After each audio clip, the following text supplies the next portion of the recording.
Découvrez, grâce à Allociné, les films et séries qui sortiront sur Netflix entre le 13 et le 19 mai. L'incontournable de la semaine, Qui a tué Sarah, saison 3, 18-05, la série mexicaine à succès revient pour une troisième et dernière saison qui devrait enfin répondre à la question de son titre.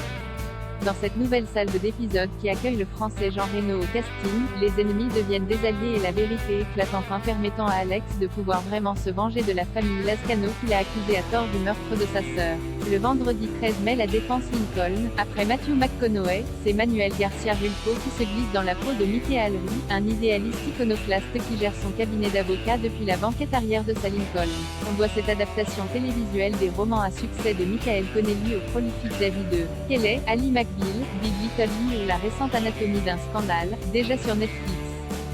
Senior hier, en 2002, une acrobatie qui dérape plonge une pom-pom girl dans le coma. À son réveil, elle découvre qu'elle a 20 ans de plus, et le visage de Rebel Wilson, celle qui se considère toujours comme une adolescente, retourne alors au lycée, bien décidée à exaucer son rêve de devenir la reine du bal de promo.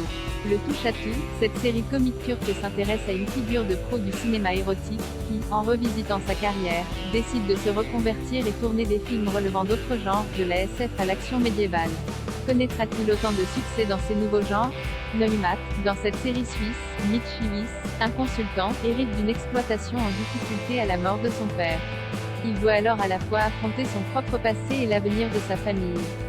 Le samedi 14 mai, Final Fantasy VII, Advent Children, catalogue, sorti en 2005, ce film adapté de la célèbre franchise vidéoludique raconte comment Cloud Strife, un ex-soldat, décide de s'isoler de ses anciens compagnons pour lutter contre les souvenirs de son passé, seul. Cependant, quand il se fait attaquer par le gang de Kadaj, Loz et Yazoo, qui recherchent leur mère pour commencer leur réunion, Cloud va devoir plus que jamais affronter les souvenirs qui le tourmentent. Le dimanche 15 mai, Détective Conan, saison 2, catalogue, Netflix propose la deuxième sur 22 saison de la série animée culte sur ce détective contraint de retourner à l'école primaire après avoir été victime d'une mystérieuse organisation d'hommes en noir qui l'ont empoisonné et l'ont ainsi fait redevenir un enfant. Le lundi 16 mai, Vampire in the Garden, deux filles, Momo et Finn, se rencontrent par hasard. L'une d'elles est une humaine, l'autre est une vampire. Une improbable amitié naît entre les deux dans cet anime japonais inédit. Le mercredi 18 mai, Cyberelle, le réseau de l'horreur, spécialisé dans les documentaires terrifiants, Netflix s'intéresse cette fois à un réseau d'espaces de chats, synonyme d'anonymat et d'exploitation, qui a été le théâtre de nombreux crimes sexuels qui ont choqué la Corée du Sud.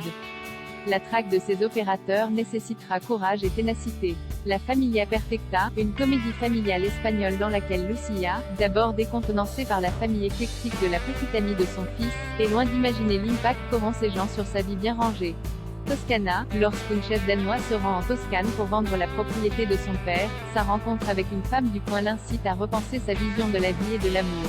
Le jeudi 19 mai, Un accord parfait, une comédie romantique avec Victoria Justice, Victorious, et Adam Demos, Sex, Life, dans laquelle, pour décrocher un contrat, une cadre d'une société vinicole de Los Angeles infiltre une ferme ovine en Australie, où elle rencontre un homme du coin revêche et mystérieux. Le système G ou l'art de gouverner, à l'heure où certaines décisions du gouvernement américain sont contestées, le comique Adam Conover se penche de façon humoristique sur son fonctionnement et la façon dont il joue un grand rôle dans la vie de ses citoyens censurés par le meurtre.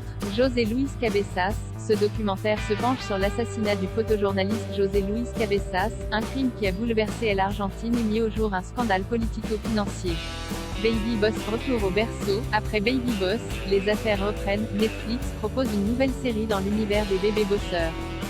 Cette fois, Theodore Templeton est accusé de détournement de fonds. Obligé de réintégrer ses couches de Baby Boss, il emménage avec son frère Tim et ses deux nièces, la petite Tina, qui travaille avec lui chez Baby Core, et sa grande sœur, la brillante Tabitha.